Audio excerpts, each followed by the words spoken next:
vai começar mais um Desculpa Alguma Coisa, o programa que você pode ver e ouvir em Universal UOL, nos tocadores de podcast e na TV UOL.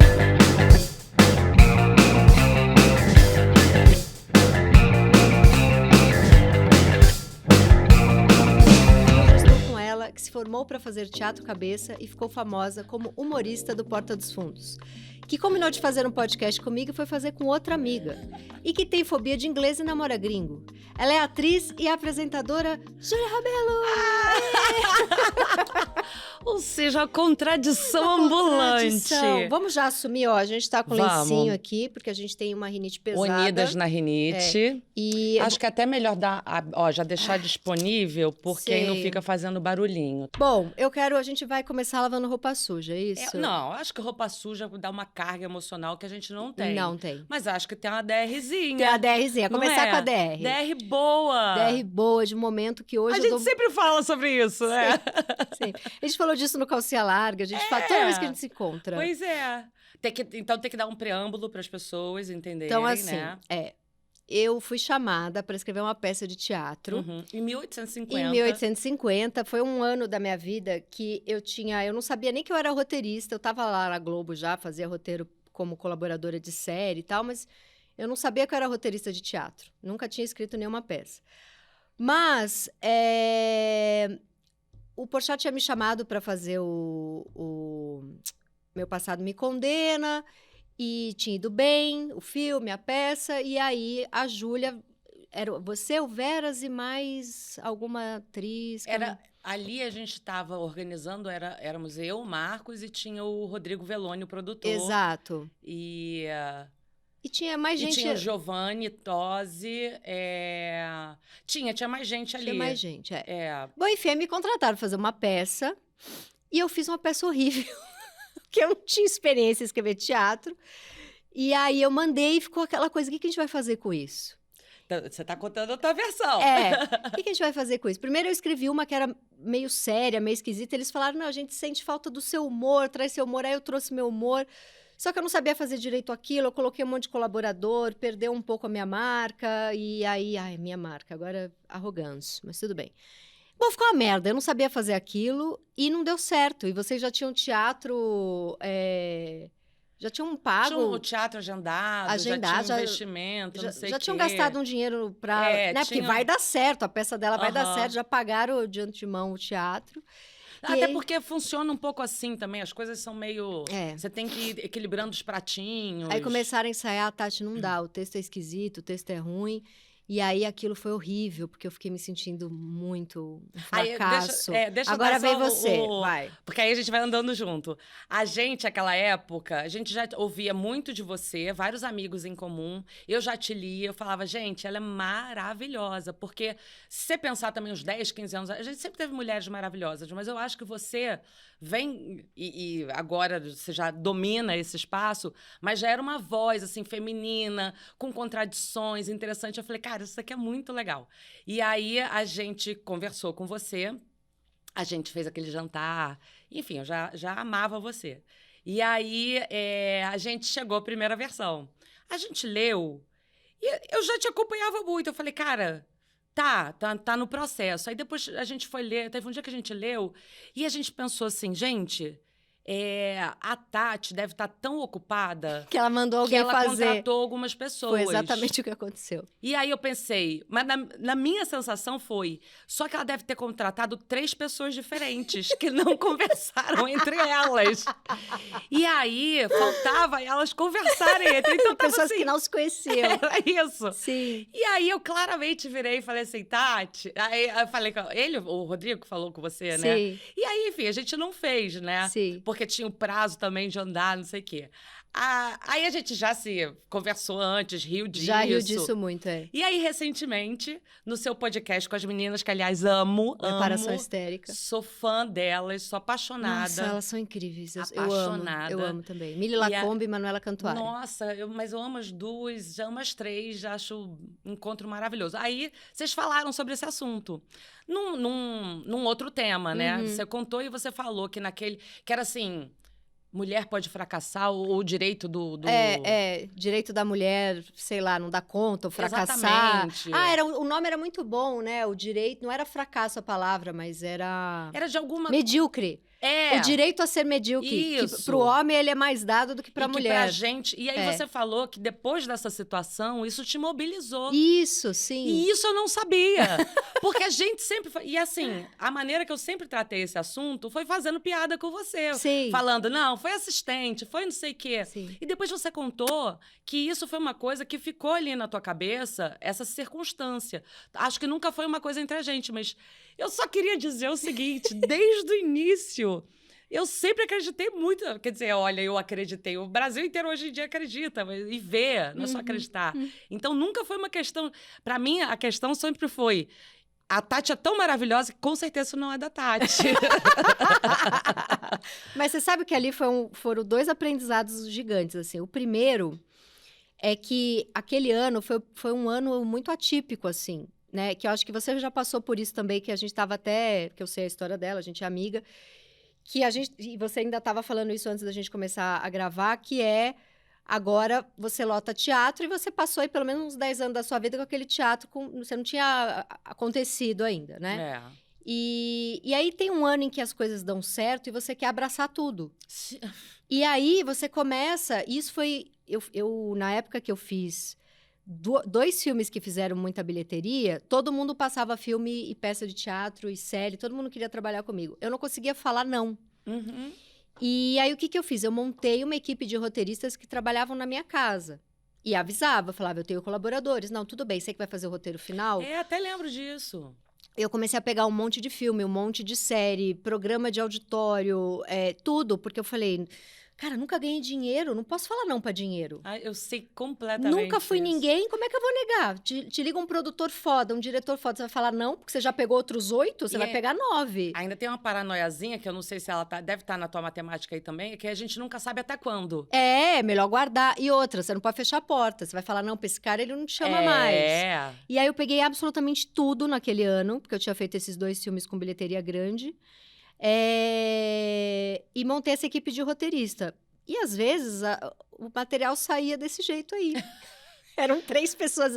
Quem nunca, né? Quem nunca? Quem nunca? E mas aquilo foi um aprendizado, porque muita coisa naquele ano começou a dar errado. Porque as pessoas conheciam o meu texto, assim, da coluna na Folha. Até falava, mas tá tão diferente. Eu falava assim, tem 8 pessoas que trabalham comigo, porque eu não consigo pegar 20 coisas. E aí eu comecei a pegar 2 em vez de pegar 20 para fazer direito, ganhar menos dinheiro, mas não me queimar com todo mundo. Faz muito parte do processo, é muito doido. Porque, assim, eu brinco, só para ilustrar o que eu acho disso tudo. A gente, quando vai fazer escola de teatro, você estuda Shakespeare, Chekhov, você se aprofunda. Só que ninguém conta para você que você vai ter que fazer isso tudo. Por exemplo, quando você está em cena, não é só falar um texto. É falar um texto num figurino que está apertado, com o microfone que está dentro do teu orifício, por 12 horas, correndo, fingindo que tá tudo... O pra trás, o backstage, é tanta traquitana, é tanto desconforto, e você tem que estar... Eu sempre falo que dançar é que nem ser bailarina de Bolshoi. Tem que fingir leveza, mas você tá ali... Então, quando você entra no ritmo do mercado, e hoje em dia é cada vez mais louco, né? Que você tem que produzir mais, e mais espaço. Uma coisa que antes você tinha tempo para fazer um produto, agora você tem que fazer um produto, divulgar o produto, não sei o quê, não sei o quê, não sei o quê. Nossa, qualquer trabalho vem já com 15 coisas que você tem que fazer para divulgar, insuportável. A gente é uma bateria, eu falo, é uma bateria de telefone, a gente tem 100%. E vai gastando. Sim. E tem uma hora que a bateria fica viciada, então gasta rápido também. Se a gente não tem tempo para recarregar, pensar, maturar fazer as uma coisas. viagem, ler, assistir coisas. E não tem tempo, não tem. Então, às vezes, tem uma hora, tem uma fase da profissão. A vida inteira, você vai aprendendo a ter macetes para lidar com isso. Mas logo de cara, tem uma hora que vem aquela onda e que você toma um caldo, né? Mas que você tá anos procurando esse espaço. Eu fiquei, sei lá, que acho que é isso também. A coisa deu certo, a gente já tinha mais de 30, né? Então, dos 20 aos 30 era aquela coisa, meu Deus, será que eu desisto desse negócio? Será que eu fiz faculdade de marketing, trabalhei porque eu falei, será que esse negócio de ser escritora vai, né? Aí, de repente, foi isso. Eu tinha uns 31, 32, falei, vou agarrar tudo, vou abraçar tudo. E aí começa a dar ruim. Total. E é engraçado porque, assim, os 30 anos, eles são uma fase que você quer ter um feedback do universo que, pelo menos, o investimento que você fez nos 20 tá rolando. Sim. E é muito comum que não esteja. É muito comum. E outra coisa assim, eu agora com 46, eu queria já estar com o meu dinheiro guardado e não precisar estar indo tão atrás. É que o nosso referencial são os nossos pais. E a gente tem ouvido muito de que os tempos mudaram, que não é assim. E eu fiquei pensando que tem essa coisa do... Antigamente, eles trabalhavam, juntavam dinheiro, compravam a casa, o carro, tinha família. E a gente tem tanta coisa para comprar hoje em dia, tem o look e tal, tem não sei o quê, tem a viagem, esse dinheiro vai Tá também mais disperso. evaporando. E aí a gente chega numa E a fase... gente investe em coisas que nem passavam pela cabeça deles, né? E mais algumas curso, mais, sei Isso lá. são coisas que são boas de investir. Eu gasto dinheiro em coisas para me manter ganhando dinheiro. Então, assim, eu faço a fisioterapia, eu faço a acupuntura, eu faço o pilates, eu faço a musculação, porque senão eu não aguento ficar 15 horas por dia no computador, entendeu? Aí eu vejo que metade do meu salário vai para essas coisas que eu pago para me manter ganhando dinheiro para ir para essas coisas. Então... Eu tô numa fase que, assim, eu estabeleci comigo que eu quero trabalhar muito, manter o meu... Eu sempre trabalhei muito, graças a Deus, mas sempre trabalhei muito. Mas agora eu tô trabalhando, tenho que pagar as contas, eu sou trabalhadora, tenho que pagar a conta, não posso parar de trabalhar, mas eu tô com 43. Eu acho que a fase dos 40, você já começa a olhar ali que você tenha a maturidade chegando. Então, eu já começo a pensar, caramba, como é que vai ser? Porque chega uma hora, a gente pode trabalhar a vida inteira, eu acho que eu estou numa profissão que eu posso trabalhar a vida inteira, mas chega uma hora que o fluxo, ele fica diferente. Esse nível que a gente tá de pega isso, pega aquilo, pega aquilo, chega uma hora que a gente nem quer. Não, você começa a ter bode, você começa a ter raiva. Eu tenho tentado pensar, cara, como é que eu vou fazer? O que a Júlia de hoje consegue fazer pra Júlia de amanhã? E tem uma coisa que, assim, eu gasto o que eu sei. Então, sei lá, eu consegui ler pra caramba num ano, fiz um monte de resenha das coisas que eu li, dei um monte de curso das coisas que eu li, inventei um monte de podcast em cima das coisas que eu li. Chega uma hora que eu falo, preciso parar mais 6 meses pra ler tudo, pra ler outras coisas. Porque, assim, eu vou no limite das coisas que eu estudei até eu começar a ficar repetitiva. Precisa recarregar, Precisa recarregar. Isso mas em todos... pra recarregar... Precisa parar e Não, e você com filha pequena, tem tudo isso. E aí, tem uma coisa assim... essa fase que eu tenho olhado também a fase dos meus pais. Então, você já começa a ter umas lições, né? O seu entorno também conta muita história, assim. Eu fico tentando aprender. Então, eu sei, por exemplo, meu pai aposentou não faz muito tempo. Minha mãe já faz um tempo que ela aposentou. E aí tem uma nova fase, porque, assim, aí já começa a ter uma manutenção maior da saúde. E aí eu fico pensando nisso. O que eu posso fazer hoje para, quando chegar nessa fase... Quais são as lições que eu estou aprendendo? Enfim. Os seus pais, você vem de uma família de artistas? O que eles fazem? Eu venho de uma família... A parte do meu pai é uma família de artistas. É uma família grande. Minha avó teve 9 filhos. Ela foi filha única. E aí ela teve como objetivo ter 10 filhos. Caramba. Ela teve 9. Aí ela não ficou satisfeita e ela adotou o 10º. Então, ela teve 10 filhos. Caramba. A mãe do seu pai? A mãe do meu pai. E aí, a família da minha mãe, não. A família da minha mãe já é menorzinha. E é uma família de trabalhadores, enfim. Ela é funcionária pública, então tem uma trajetória ali do estudo, aí trabalha, cresce, da labuta. E os artistas também, a família dos artistas também. Ela tá dizendo que os artistas não trabalham. Não, porque tem a mecânica do dia a dia é um pouquinho diferente. Sim. Entendeu? A rotina. Não, ser artista é uma labuta Trabalha enorme. pra caceta, né? Eu tô brincando, eu sei o que você falou. 9 filhos. E desses 9 filhos, o meu bisavô, ele era maestro, só que também funcionário público. Então, a maneira que ele escoava a questão artística dele era na família. Então, ele pegou essas 9 crianças e fez porque por muito tempo foram 9. Pegou e fez um coral. E aí... E seu pai no coral? Meu pai num coral. Então, assim, teve esse desenvolvimento muito forte artístico ali, desde criança. E aí, na minha família, basicamente todo mundo... Você vê, 9 filhos, quantos primos? Todo mundo é artista. Então, naturalmente, Artista é o quê? Músico, cantor, músico, bailarino, artista atores, plástico. escritores. Que legal. Mas aí você vê, tem uma neurose artística muito forte, aí tem o dia a dia, que é você conseguir espaço, porque você trabalhar para conseguir espaço, para que... Primeiro que tem eu acho que tudo tem um caminho para fora e um para dentro. O para fora é conseguir pagar as contas, conseguir construir a carreira, conseguir estar dentro do mercado, ser uma pessoa que tenha voz, que as pessoas tenham interesse. Agora, tem o para dentro, que é buscar a sua arte. O que você quer? Qual é o seu interesse? E é importante a gente falar desse fenômeno que acontece muito, inclusive acomete 90% dos meus amigos, que é o artista que não rolou, né?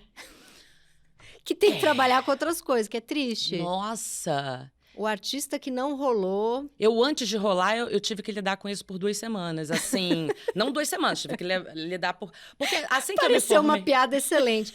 Eu fui uma artista que não rolou por 2 semanas. Não. E aí veio o sucesso. Eu vim por muito... Não, deixa eu explicar. Porque não foi isso. Quem dera fosse. Mas eu, assim que eu me formei na escola de teatro, você se forma e você ganha o diploma de desempregado, né? Sim, Ganha um exato. eterno desempregado. E aí eu fui produzir. Virei produtora de teatro para poder... Fui aprender a lidar com lei, com isso, com aquilo, com aquele outro, para poder levantar os meus negócios, porque eu nunca fui o tipo de pessoa que chamavam para teste na televisão. Eu não encaixava na mocinha, não encaixava, sei lá, nos outros papéis. Eu estava sempre batendo a trave em tudo que era lugar. Tinha o seu jeito. E aí, fui tentar produzir o meu rolê. Fiquei muito tempo produzindo. Só que produzir, chega uma hora que eles te esquecem como atriz e você vira só produtora. E aquilo também foi me dando angústia. E aí, teve uma hora que eu também parei de ser produtora. Então, foi isso, assim. Cara, tá ficando inviável. Você tinha 26, 27, por aí? Exatamente. E aí, teve uma hora que eu falei, quer saber?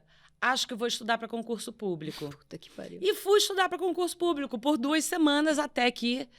Tem coisas que eu achei interessantíssimas, tá? Mas eu falei, cara, realmente não é a minha. E aí eu abracei a profissão, assim, até a parte difícil da profissão, que eu falei, cara, vou ser uma atriz de um teatro pequeno, que passa ali atrás. Vamos lá, vamos abraçar aí do jeito que é. E aí, de repente, as coisas começaram a andar. Então, e aí é isso que eu acho incrível, porque você tinha estudado para uma coisa mais um teatro cabeça, fazia meio uns dramas tal. E aí a primeira vez que você faz comédia é no Porta dos Fundos. Você não tinha... Então, é porque eu, essencialmente, eu gosto de uma coisa. Eu sou melancólica, Dramática. eu gosto de pensar na vida, naquilo, naquele outro. Eu gosto de ficar aqui dentro da minha cabeça. Mas é você naturalmente engraçada. Mas de dentro, eu sou uma pessoa que eu sinto demais. Eu sinto demais, eu penso, eu fico aqui, um cabeção. Mas o bom comediante é cagado, assim, é dramático, é deprimido. Mas eu não sabia. Eu venho de uma família engraçada. Então, eu sempre tive senso de humor. Mas eu nunca me identifiquei... Porque eu sempre olhei para as pessoas, para os comediantes, e eu sempre achei que quem faz comédia muito genial. E ainda acho, assim, pessoas que têm um timing, tem um carisma, tem alguma coisa, para além disso tudo, que é encantador. E eu sempre pensei, cara, eu acho que eu sou muito totoca das ideias, acho que não é... E aí, fui buscando as coisas que eu me identificava. E aí, de repente, a comédia caiu na minha vida. E estamos nessa relação. E como foi? Foi o Mar Alberto a primeira coisa? Não foi. A primeira coisa foi o seguinte: naquela época, eu estava casada com o Marcos Veras, e ele sempre foi uma pessoa que se identificou. Já se lançou na sempre comédia. Foi. Nunca teve uma questão em relação a isso. E ele sempre trabalhando e eu paralelamente fazendo os meus trabalhos, tudo certo. E aí teve uma vez que a gente resolveu fazer uma peça junto. E aí eu pensei, aí um amigo nosso escreveu uma peça pra gente, que era uma comédia dramática. Eu falei, comédia dramática eu acho que rola, hein? E aí fizemos. Fizemos, mas foi nesse esquema. Horário alternativo, no teatro, a gente levantou aquela produção e dava poucas pessoas. Uhum. Ele já era forte em stand-up? Não, era o começo dos dois. Ou ele já era mais bombado? Menino, saiu uma encarnação passada, então calma aí. Eu acho que ele também estava ali na luta, mas eu acho que já tinham coisas que estavam acontecendo para ele. Minha memória é bem ruim, tá? Tamo junto, mas eu acho que já tinham coisas assim acontecendo. Eu não sei Até porque eu já te perguntei tudo isso em algum outro podcast. Então, É. E eu tô agora, conte-me novidades. E quem acompanha a gente a gente já sabe disso. Mas a gente resolveu fazer isso e fizemos, estava tudo certo. Não, ele já estava fazendo stand-up. Por quê? Porque ele tinha ido no Jô Soares, e aí o Jô chamou ele de novo. E a gente tinha mandado, porque a primeira entrevista dele foi muito legal, e o Jô foi muito querido com ele, não sei o quê. O Jô adorava muito vocês, né? Adorava. E aí, eles mandaram, ele, o Villain, mandaram um presente de casamento. No meio disso, a gente casou. A gente já estava junto há muito tempo, mas a gente levou muitos anos para fazer cerimônia. E aí, eles mandaram um presente e eu acompanhei ele nessa entrevista, e aí chamaram a gente, o Fabinho, subiu lá no camarim e falou assim, o Jô quer dar uma palavrinha com você. Achei que era com o Marcos, desci com ele, porque a gente estava indo embora, e aí o Marcos entrou, eu fiquei do lado de fora, que eu falei, é com o Marcos. Aí eu só vejo no fundo o Villain e o Jô fazendo assim, ó, vem. Aí eu falei, eles deram o presente de casamento, eu tenho que entrar para agradecer. Aí eu entrei, aí o Jô começou a conversar. E tinha acabado essa peça que eu tinha feito com o Marcos. Aí a gente começou a conversar. E eu ali, Jô Soares, amor. Jô Soares. Eu amava esse homem, assim. Sim. Eu acho que todo mundo, né? A referência. E aí, a gente conversando, ele falou assim, vocês estão com uma peça juntos. E a gente tá. Aí ele falou, me conta dessa peça. Super legal. Super legal, Jô. Estamos super bem. Vamos começar a viagem agora. Vai ser muito legal. A gente está muito animada. Ele falou, jura? Que pena, queria chamar vocês para protagonista da minha peça. Aí eu falei... Tá uma droga a peça. É uma apresentação em Duque de Caxias, Jô. Tá tudo certo. A gente quer fazer. Aí o Jô falou assim, não, mas vocês têm que ler o texto primeiro. Eu falei... Não, a gente vai fazer. Aí o Jô, sempre que ele me encontrava, ele falava, eu queria te agradecer que você aceitou a peça sem nem ter lido o texto. Eu falei, você é Jô Soares, amor. Você pede pra eu rolar, eu rolo. E aí a gente começou a fazer essa peça. Essa peça era muito boa, ela era muito maluca. Jô Soares. Como chamava mesmo? Atreva-se. Atreva-se, era muito boa. E aí, do nada, eu que tinha feito aquela peça, que era uma comédia dramática, que foi onde eu consegui chegar perto. Porque eu achava que... Eu não sei, eu achava que comédia era uma coisa muito, muito... Você tinha que ter nascido fazendo palhaçada, e que você tinha que ter tecnicamente alguma coisa. Aí, do nada, eu tava dentro da casa do Jô, ensaiando com o Jô me ensinando como é que fazia aquilo tudo. Muito e, paralelo a isso, também por causa dessa peça, os meninos, a gente sempre que acabava a peça, a gente ia pro Diagonal, que é um restaurante ali no Rio, e eu encontrava, todo mundo saía das peças e a gente ficava conversando. Aí o Porchat, o Gregório... E nessa época, estava começando, nos bate-papos, a desenvolver o que seria o Porta dos Fundos. Não tinha nem nome. Então, eram uns vídeos, não sei o quê, o Antônio Tabet, a gente estava sempre lá com ele, o Ian, o Porchat, o Gregório. E aí, essas duas coisas foram acontecendo. Então, aconteceu a peça do Jô, eu... 2, 3 meses ensaiando direto com o Jô, fazendo uma das protagonistas da peça, tendo que sustentar aquilo tudo, fazendo humor. E, paralelo a isso, comecei a gravar os vídeos do Porta. Então, eu tive, assim, o humor chegou na minha vida. E aí, eu recebo de braços abertos. E foi quando você começou a bombar, isso que é muito legal. Total, e aí teve o Porta... Aí teve o... Então, o Mário Alberto, que na verdade chama Sobre a Mesa, né? Sobre a Mesa. Eu acho isso fantástico, porque o lugar da mulher que faz comédia sempre foi da burra, da gostosona, da submissa, da objeto. E aí você chega e fala, eu quero dar para seus amigos todo. E você não tá em nenhum desses lugares. Aquilo foi muito legal. Foi. E deve ter gente que não entendeu, que te xingou, né? Porque aquilo era muito ousado. Foi um acontecimento. Nem eu estava entendendo aquele acontecimento. Acho que até hoje é a sketch que mais bombou, né? Aquilo, naquele momento, porque ali tem muitas conjunturas, né? Assim, o Porta dos Fundos, ele aconteceu também no momento... Tem uma coisa do timing, que foi quando...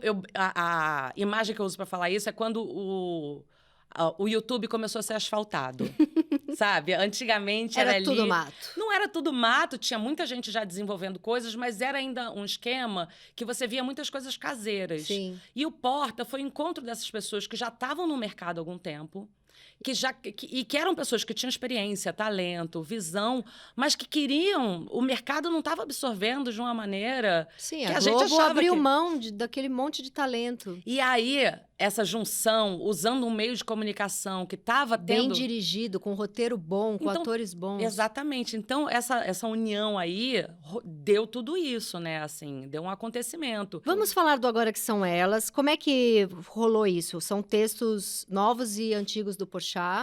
Cara, você tem uma história interessante nisso. Agora que são elas, essa peça que a gente tá entrou no segundo ano agora. A gente fez Rio de Janeiro ano passado, estamos em São Paulo. Lotando o teatro, fui ver, dei muita risada. As pessoas adoram, a gente está super feliz. É aquele tipo de peça que você tem, é um oasizinho, que você tem, as pessoas gostam, elas vão, a gente se diverte, a gente sai de lá reenergizado. Você já era amiga das meninas?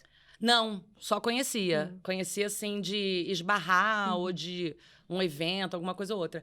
Aí o Fábio me chamou para fazer essa peça. Agora, tem uma história interessante que é o seguinte. Essa peça não é uma releitura, mas 40% dessa peça foi a primeira peça profissional do Fábio Porchat com o Paulo Gustavo. Só falar o nome delas direito. Maria Clara Maria Gueiros. Clara Gueiros e Priscila Castelo Branco. Isso, as meninas. Porque eu falei as meninas, aí eu sabia Maria Clara e sabia Priscila. Aí eu falei, deixa eu ver o sobrenome certo, Priscila Castelo Branco. Eu ia falar Priscila Castelo. Priscila Castelo Branco e Maria Clara Gueiros. São maravilhosas. E teve direção do Porchat. E aí, ele me chamou pra peça, só que foi engraçado, que foi o seguinte, essa peça foi a primeira peça profissional dele, do Paulo Gustavo. Ali, quando eles estavam fazendo ainda a CAL, Casa de Artes de Laranjeiras, que eu também fiz. Só que eu me formei antes deles. E aí, nessa época, eu tinha começado a ser produtora.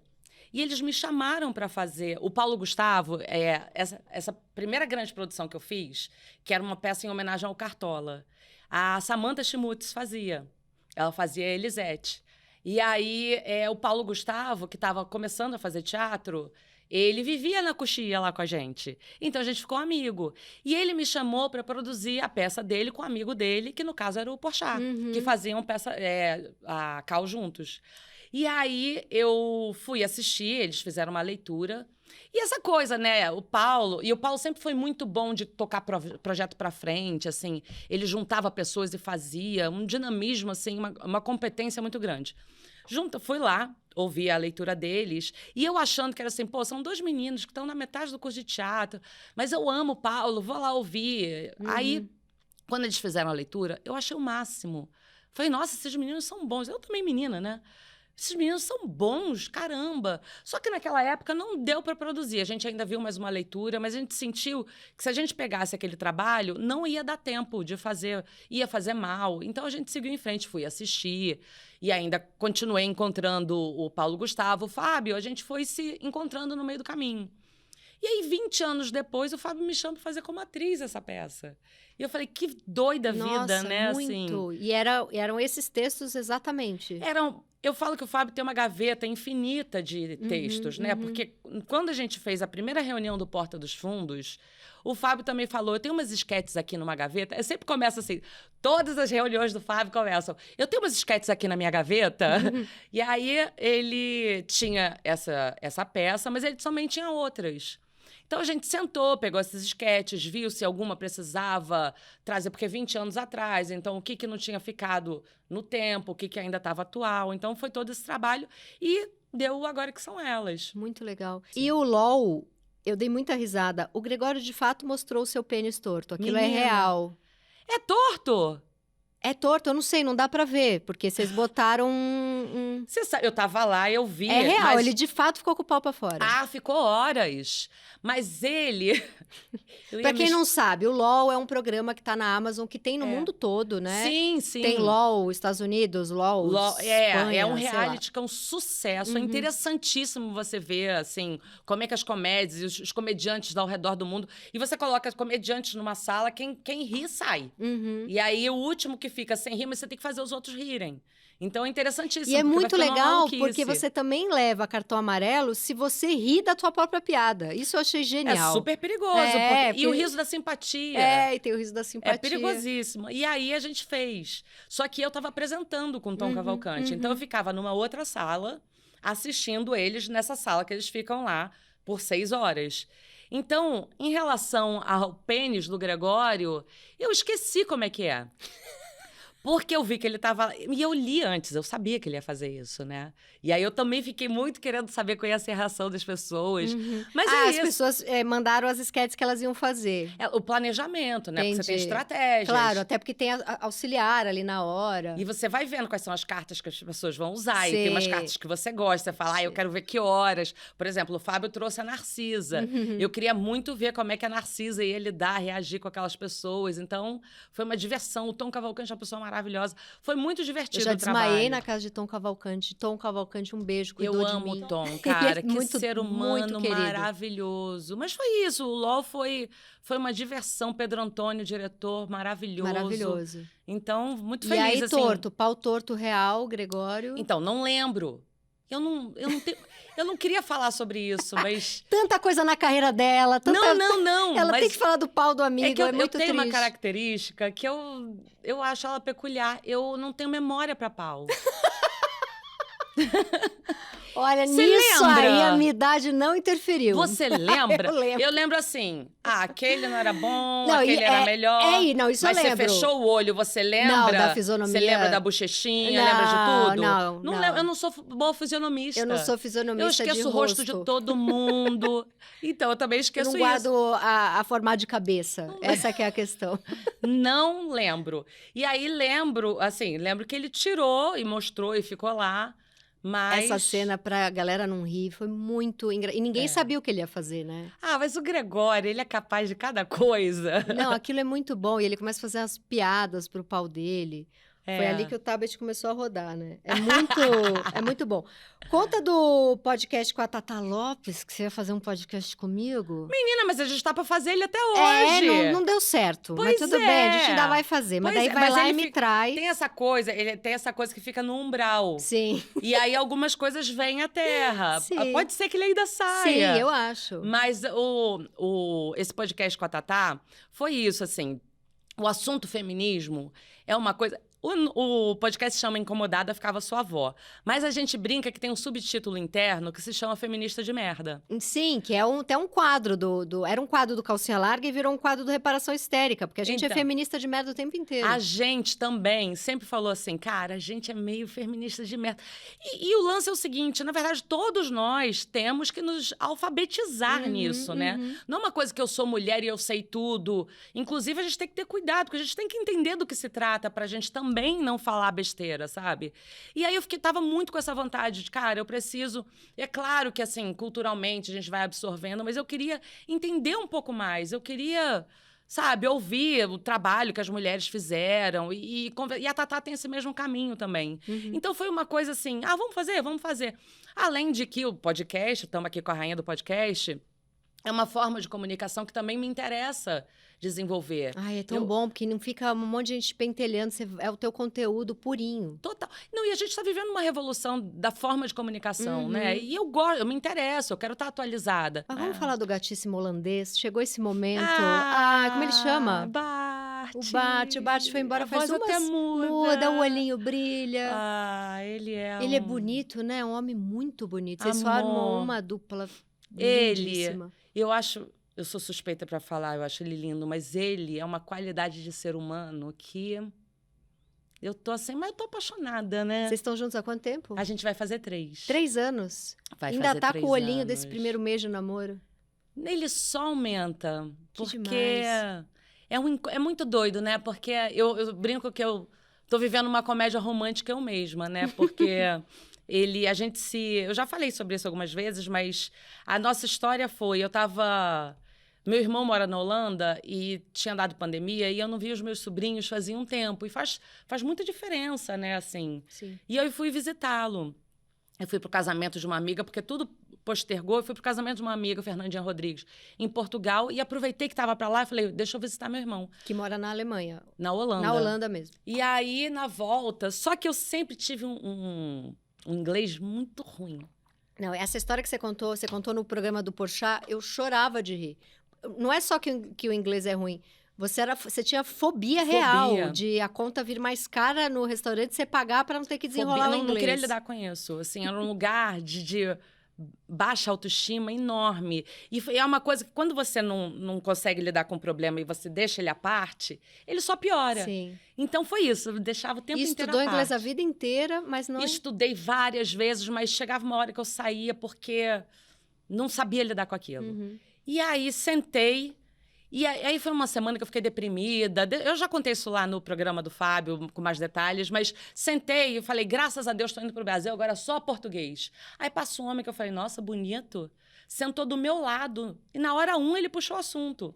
E aí eu falei, meu Deus do céu, ele é gato.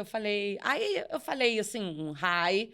E cortei aqui, ó, porque não ia ter mais inglês para falar. Não quero, já gastei no high. E ele foi puxando assunto, 12 horas de voo, a gente ficou conversando. E aí, a gente ali ficou amigo, mas... E você falando no inglês macarrônico pra caramba. Então, mas eu acho que o que eu identifico hoje em dia a gente vive numa cultura que os Estados Unidos está em tudo que é lugar. Então, mal ou bem, a gente tem alguma coisa. Eu tinha um bloqueio de falar. Então, o falar também é uma etapa que você tem que ir desenvolvendo. Uhum. E eu não desenvolvia, eu ficava travada. Então, ali eu fui juntando, e aí fazia todas as frases. Tanto que quando eu levantei do avião, depois das 12 horas, no meio do avião, uma senhora levantou e falou assim, viu que a gente estava conversando, uma senhora holandesa, falou assim, vocês estão juntos há quanto tempo? Ele falou, a gente acabou de se conhecer. Aí, no final, eu levantei, tinha um pai e um filho brasileiros, e aí eles me reconheceram, eu falava, ai, que legal, adoro você, não sei o quê. Aí eu falei, a gente se conheceu agora, não falo nada de inglês, tava aqui conversando com ele. Eu falei, meu inglês é uma merda. Aí o menino falou, é mesmo? Uma merda. Aí a gente saiu de lá. A gente saiu de lá, eu dei meu telefone para ele, eu não ia poder encontrar com ele, nada. Mas eu pensei, se ele for assaltado, ele pelo menos tem alguém para socorro. E aí fui para casa e pensei, cara, eu podia abrir um espaço na agenda para encontrar com ele. Fiquei com isso, né? Mas você tava com alguém assim? Não você tava. Tava sozinha? Tava sozinha. Tinha terminado um namoro e tava sozinha. E aí a gente... Marquei de encontrar com ele. Aí nesse dia a gente ficou. Só que é engraçado que meu irmão... Tem uma junção de coisas. Eu fui para lá pro casamento da Fernandinha Rodrigues. E aí eu voltei... Quando eu voltei pro Brasil, ele estava vindo pro casamento do melhor amigo dele, que casou com uma brasileira. E eu ia voltar 20 dias depois pro casamento do meu irmão. Nossa, então já tinha... Então, quando a gente ficou aqui... Eu já tinha automaticamente um plano de encontrar com ele lá. E aí a gente... Só que desde a hora 1 a gente teve essa conexão. E aí é isso, ele mora na Holanda, eu moro aqui. O que ele faz lá? Ele trabalha com... Ele é engenheiro mecânico, ele trabalha com produtos biomédicos. Então, sabe, tipo, stent? Ele produz nanocoisas para hospitais. Você vê que é outro universo coisa. Total. E aí a gente... Ele foi ver sua peça? Foi ver, tava aqui agora. E ele já tá entendendo português? Um pouco? Tá um pouco mais, mas assim, o português pro holandês, até eu, assim, eu tô tentando aprender holandês, mas Nossa a pessoa não aprendeu inglês uma vida inteira? Haja amor, né? Mas a gente tá muito conectado. E agora seu inglês melhorou muito, porque você só fala inglês. Melhorou muito, ainda faço muitas lambanças. Agora eu entendi o seguinte, para aprender um idioma, você não tem que ter medo, porque aí eu tenho um perfeccionismo. O perfeccionismo é chato, porque assim, é você se travar. Todo aprendizado tem a fase que você faz besteira. E às vezes eu acho que o perfeccionismo é você não saber lidar quando você é tosco. Eu acho que é isso também, mas eu acho que tem uma coisa que a gente se comunica de forma muito veemente e intensa no português e dá muita aflição que não sai no inglês. Eu acho o seguinte, dessa história toda, o que eu entendo é muito doido, porque tudo é o poder da conexão, assim, e dos encontros. Eu já vivi relacionamentos em que a pessoa morava no bairro vizinho, e não tinha essa força para atravessar o bairro. E agora, com ele é tão próximo, a gente tem um encontro tão próximo E é uma pessoa que... E a diferença de cultura é tão interessante, sabia? Assim, o masculino nele é um pouco diferente do que é o masculino no Brasil. Tipo o quê? Eu não sei dizer, mas tem uma dinâmica... Eu me sinto muito mais respeitada. E cuidada. Cuidada, respeitada. Tem uns códigos que não estão na cultura dele. E eu não estou falando que lá não tem machismo, não sei o quê. Mas que eu sinto, as mulheres holandesas são mulheres com muita voz, assim. Eu não sei dizer ainda. É difícil você tirar uma cultura por um relacionamento. Então, mas é muito interessante. E dizem, assim, que com o tempo, as relações, a gente vai se apropriando mais. Eu falei de toda essa história, essa caminhada de tentar entender o que eu quero, o que não sei o quê. E quando você vai ficando mais velho, os relacionamentos vão ficando mais interessantes. Se você encontra alguém também nesse lugar. E eu sinto que, às vezes, os homens no Brasil, eles ainda ficam muito reféns de alguns códigos que são impostos para ele, que eles têm que performar e pegar milhões de mulheres. E eu acho que o homem brasileiro, às vezes, não tem boca para saborear o que é uma mulher. Eles ficam ainda querendo pegar a mulher bonita, mas para contar para os amigos. Então, um relacionamento se dá nessa troca. Nossa, que lindo isso. É importante que você encontre alguém que também tenha a boca para saborear isso. Fica até erótico, né? Ficou tem a boca erótico, mas eu peguei a parte filosófica da coisa. Então, eu acho que é isso. E o primeiro approach, assim, quando vocês beijaram pela primeira vez, ele... Porque o homem brasileiro nisso é muito bom também, né? Porque assim, a minha experiência com gringos é que eu tive que agarrar. Porque fica mais travado. Como você que teve o código é diferente. O código é diferente. Que esse código tem hora que é ruim, mas tem hora que é bom também. O código é diferente. Primeiro date com ele, e ele ia viajar depois, né? Então era um date. Eu fui, mas eu fui também assim. Eu gostei tanto dele que, de início, a minha conexão com ele foi porra, pode ser amizade, pode ser qualquer coisa. Essa pessoa é muito legal. E aí, lá no date, eu fui achando ele Aí eu já tava, eu falei, meu Deus, ele é Vou pegar esse gato.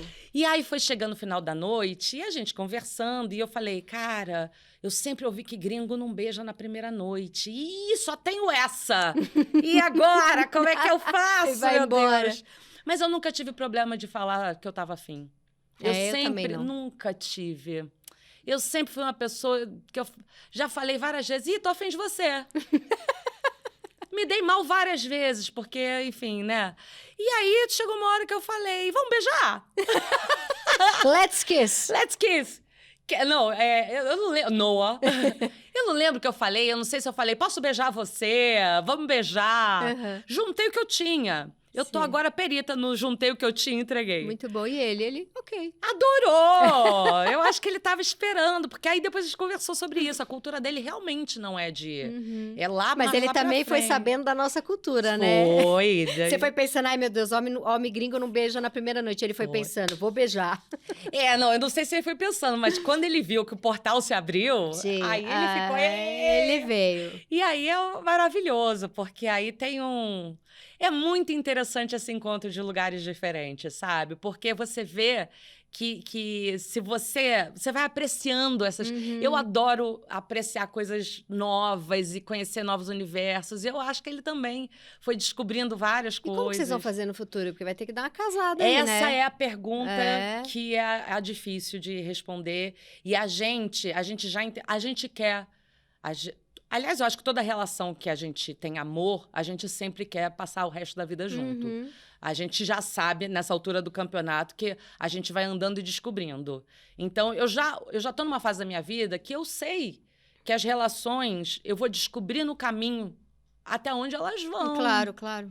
Mas eu realmente adoraria passar uma vida com ele. A gente sabe que a gente tem que, nesse momento, sustentar o desconforto de não saber. Mas a gente faz vários planos. Eu ainda tenho a minha carreira, ainda e terei sempre, mas assim, ainda tenho que ralar, batalhar, ainda tenho que construir os meus projetos, ele também. Então, a gente não fica muito tempo sem se ver. A cada mesinho. 2, 3 meses. Um mês é difícil, porque assim, eu tô em cartaz. Sim. E aí, o primeiro ano que a gente esteve junto, a gente ficou mais tempo, assim... Mas a gente fica... Eu acabei de ficar 2 meses lá, então... E a gente se E é sente muito muito bom e próximo. intenso quando tá junto, né? E a gente se sente muito próximo, é muito difícil de explicar. Ele tá comigo, ele sabe de cada coisa. Ele sabe, ele compartilha comigo as minhas inseguranças, ele tá junto e ele pergunta. Ele tem um olhar pra mim que pra mim é muito importante. É E mais eu tenho. próximo, às vezes, do que quem tá dentro de casa, E né? ele diz uma coisa linda que é o seguinte, que eu acho que tem a diferença da cultura. Ele fala: uma coisa que eu amo em você é que você é muito próxima dos seus sentimentos. Uhum. E ele não. Ele já é E ele também é muito engenheiro, holandês. Sim, Ele é muito sim. pragmático. Só que ele também é um cara muito sensível. Então eu acho que tem também esse intercâmbio. Agora, em relação ao futuro, a gente tá confluindo para que a gente consiga ficar o máximo de tempo juntos. Mas a gente já tem maturidade suficiente para estar conectado e também fazendo os nossos rolês, Claro. porque a nossa individualidade é importante. Eu acho que esse equilíbrio em relação é muito legal, você ter a sua individualidade.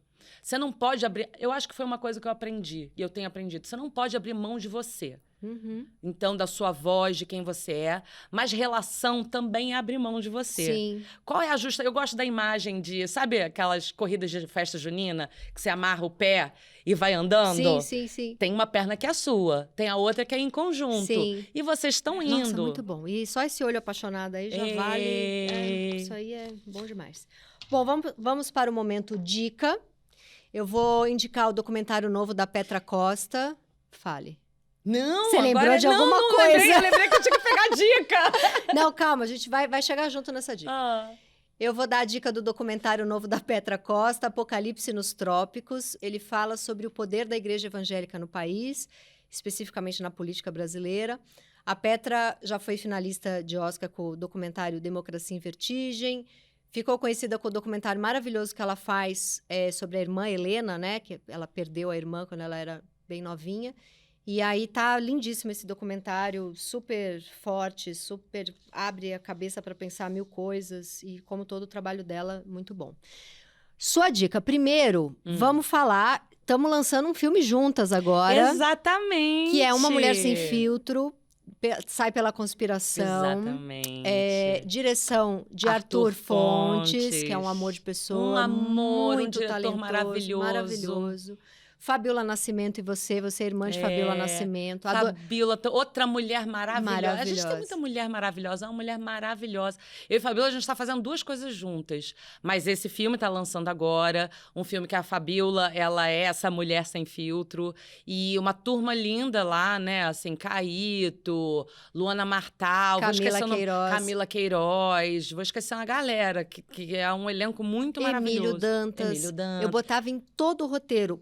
Emílio aparece pelado, a Fabiola fez reunião comigo e falou: por que tem meu marido pelado 19 vezes no roteiro? Você lembra? Você estava nessa reunião? Eu lembro. Eu falei, porque você é casada com a mais bonita do Brasil, amor. Assim, se eu não puder ver ele pelado 30 vezes, aí cortaram algumas, né? E ele é casado de bom gosto, porque casou com a Fabiola. Nossa, gente, eles são um casal muito gato e talentoso. Bem interessantíssimos, né? E aí a gente tá lançando, eu faço a irmã dela e foi uma delícia fazer esse trabalho. Tá lançando agora. É agora. Agora vamos descobrir. Agosto, Agora eu tô sem o dia exatamente, mas tá chegando nos cinemas agora. E foi um processo muito gostoso, acho que vai ficar bem legal. Não, tá bem essa pegada que a gente gosta, né? Essa mulher de hoje em dia, passando por milhões de opressões e não sei o quê. Aí ela se liberta. E ela se liberta. Através da deusa Xana. A deusa eu Xana, amo. Pólia Marinho, que outra também maravilhosa. E você tem um outro filme também que chama Descontrolada. Descontrole. Que eu adorei, é sem Menina, uma mulher... Interessantíssimo. É o filme da Rosane Schwartzman. Eu amo a Rosane Schwartzman, já trabalhei com ela. Outra mulher foda, muita mulher foda. Rosane é um acontecimento, né? A Rosane e Carol Minem, que são as diretoras. É uma produção da IAFA. Também adoro. Que nossa, eu acho ela uma musa. E quem é a protagonista é a Carolina Dickmann. E ela faz... Nossa, a Carolina, ela já é uma figura, assim, brasileira que ela habita o nosso universo afetivo. E é a história de uma mulher que é uma escritora de livros infantis. Ela tem... como é que é? Hoje, a gente sempre falou alcoolismo, mas é alcoólica. Alguém sabe? Alguém sabe? Alcoolista. Alcoolista. Tá, vai lá de novo. Então, a Carol, o personagem dela é um alcoolista. E ela tá escrevendo ela escreve livros para crianças e aí ela começa a voltar a beber. Ela tem os filhos, não sei o quê, e ela tá escrevendo um livro sobre a história de quando ela conheceu a melhor amiga dela, quando era criança, que sou eu. E que eu sou empresária dela. Então, é uma relação dela afundando. Não é uma comédia, não é um filme é uma comédia, denso. é um que filme, legal. É um filme, assim, ele não é um filme denso, ele é uma dramédia. Porque é falar sobre uma pessoa que atravessa tudo isso, mas também tentando não emburacar. Não tem como não emburacar, mas é uma dramédia. Dramédia também traz olhares mais leves para algumas circunstâncias. Então, foi um filme muito legal, porque para mim também me interessa. Eu comecei com a comédia e eu amo, e a comédia vai estar comigo a vida inteira, mas eu também amo explorar outros universos. Eu gosto de explorar outras culturas. Sim. Então, também estou muito feliz com esse filme Descontrole, que deve lançar também esse ano. Ainda não sei qual é a data. Gente, trabalhas muito. Somos dessas. Somos dessa. Amor, acabou. Agora a gente tem que trabalhar, gente. Sim, vamos fazer o nosso. Porque eu já tenho 14 podcasts, porque eu não posso ter mais Que não é de hoje que a gente tá querendo. Já estamos querendo fazer a peça que vai dar certo. Olha aí. Texto bom. Olha aí. Que eu tô devendo. As voltas que o mundo dá. Muito bom, amor. Obrigada, meu amor. Muito bom. Eu também, você faz parte do hall das mulheres maravilhosas. Você também. Que eu acompanho. Muito bom, uma delícia. Obrigada e até semana que vem, gente. Ei, obrigada.